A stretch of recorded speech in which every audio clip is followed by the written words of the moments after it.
ಚಾಮರಾಜನಗರ ಜಿಲ್ಲೆ ಹನೂರು ತಾಲೂಕಿನ ಸುಳ್ಳೇರಿಪಾಳ್ಯ ಗ್ರಾಮ ಪಂಚಾಯಿತಿಗೆ ಸೇರಿದ ಕಾಡಂಚಿನ ಗ್ರಾಮವಾದ ಪಚ್ಚೆದೊಡ್ಡಿ ಗ್ರಾಮಕ್ಕೆ ಮೂಲಭೂತ ಸೌಲಭ್ಯ ಕಲ್ಪಿಸಿಕೊಡಿ ಎಂದು ಮಾನ್ಯ ಮುಖ್ಯಮಂತ್ರಿಗಳಿಗೆ ಪತ್ರ ಬರೆದ ವಿದ್ಯಾರ್ಥಿನಿ.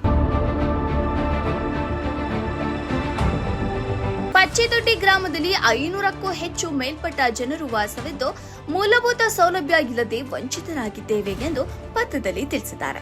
ಡಾಂಬರು ರಸ್ತೆ, ಸಾರಿಗೆ ಸೌಲಭ್ಯ, ಶುದ್ಧ ಕುಡಿಯುವ ನೀರು, ನಿರಂತರ ಜ್ಯೋತಿ, ವಿದ್ಯುತ್ ವ್ಯವಸ್ಥೆ, ಕಾಡು ಪ್ರಾಣಿಗಳಿಂದ ರಕ್ಷಿಸಿಕೊಳ್ಳಲು ಗ್ರಾಮದ ಸುತ್ತಮುತ್ತ ರೈಲು ಕಂಬಿಗಳು ಹಾಗೂ ಮುಖ್ಯವಾಗಿ ಮೊಬೈಲ್ ನೆಟ್ವರ್ಕ್ ಇಲ್ಲದೆ ಎಮರ್ಜೆನ್ಸಿಗೆ ಆಂಬ್ಯುಲೆನ್ಸ್ಗೆ ಫೋನ್ ಮಾಡೋಕ್ಕೂ ತೊಂದರೆ ಉಂಟಾಗಿದ್ದು ಈ ಮೇಲ್ಕಂಡ ಅಂಶಗಳ ಬೇಡಿಕೆಯನ್ನ ಈಡೇರಿಸಿಕೊಡಿ ಎಂದು ಮಾನ್ಯ ಮುಖ್ಯಮಂತ್ರಿಗಳಿಗೆ ಮನವಿ ಮಾಡಿದ ವಿದ್ಯಾರ್ಥಿನಿ.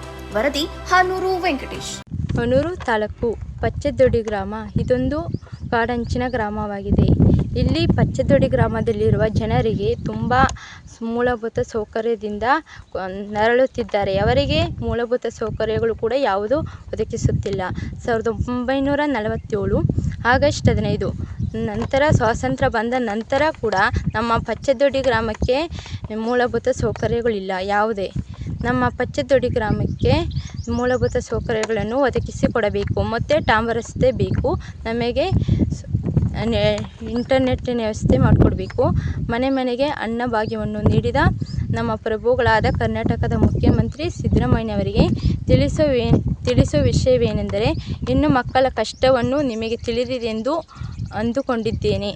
ಈ ಪತ್ರದಲ್ಲಿ ನಾನೇ ಸ್ವಂತವಾಗಿ ಬರೆದಿದ್ದೇನೆ. ನಮ್ಮ ಪಚ್ಚೆದೊಡ್ಡಿ ಗ್ರಾಮದಲ್ಲಿರುವ ಕಷ್ಟಗಳನ್ನು ಬರೆದಿದ್ದೇನೆ. ನಾವು ನಿನಗೆ ವಿಷಯವನ್ನು ತಿಳಿಸುತ್ತಿದ್ದೇನೆ. ಇಂದ ಪಚ್ಚೆದೊಡ್ಡಿ ಗ್ರಾಮ, ಸುಳ್ಳೇರಿಪಾಳ್ಯ ಗ್ರಾಮ ಪಂಚಾಯಿತಿ, ಹನೂರು ತಾಲೂಕು, ಚಾಮರಾಜನಗರ ಜಿಲ್ಲೆ.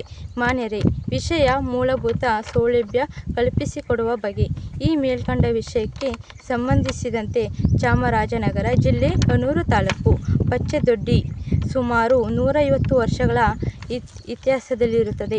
ಇಲ್ಲಿ 500ಕ್ಕೂ ಹೆಚ್ಚು ಜನರು ವಾಸಿಸುತ್ತಿದ್ದಾರೆ. ಇಂದು ಹಿಂದುಳಿದ ಕಾಡಂಚಿನ ಗ್ರಾಮವಾಗಿದೆ. ಇಲ್ಲಿನ ಜನರು ತುಂಬ ಮೂಲಭೂತ ಸೌಕರ್ಯಗಳಿಂದ ವಂಚಿತರಾಗಿದ್ದಾರೆ. ಗ್ರಾಮಕ್ಕೆ ಮುಖ್ಯ ಬೇಕಾಗಿರುವ ಸೌಲಭ್ಯಗಳೇನೆಂದರೆ ಡಾಂಬರು ರಸ್ತೆ, ಸಾರಿಗೆ ಸೌಲಭ್ಯ, ಶುದ್ಧ ಕುಡಿಯುವ ನೀರು, ನಿರಂತರ ಜ್ಯೋತಿ ವಿದ್ಯುತ್ ವ್ಯವಸ್ಥೆ ಹಾಗೂ ಕಾಡು ಪ್ರಾಣಿಗಳಿಂದ ರಕ್ಷಿಸಿಕೊಳ್ಳಲು ಗ್ರಾಮದ ಸುತ್ತ ರೈಲು ಕಂಬಿಗಳು ಹಾಗೂ ಬೆಳೆ ಹಾನಿ ತಪ್ಪಿಸುವುದು, ಅಂತರ್ಜಲ ವಾಟರ್ ನಿರ್ಮಾಣ.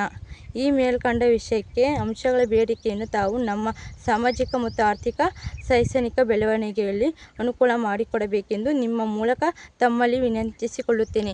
ನಮ್ಮ ಕರ್ನಾಟಕದ ಮುಖ್ಯಮಂತ್ರಿ ಸಿದ್ದರಾಮಯ್ಯನವರಿಗೆ ವಂದನೆಗಳನ್ನು ಸಲ್ಲಿಸುತ್ತೇನೆ. ನಮ್ಮ ಪಚ್ಚೆದೊಡ್ಡಿ ಗ್ರಾಮಕ್ಕೆ ಮೂಲಭೂತ ಸೌಲಭ್ಯಗಳನ್ನು ಒದಗಿಸಿಕೊಡಬೇಕೆಂದು ನಿಮ್ಮಲ್ಲಿ ಕೇಳಿಕೊಳ್ಳುತ್ತೇನೆ.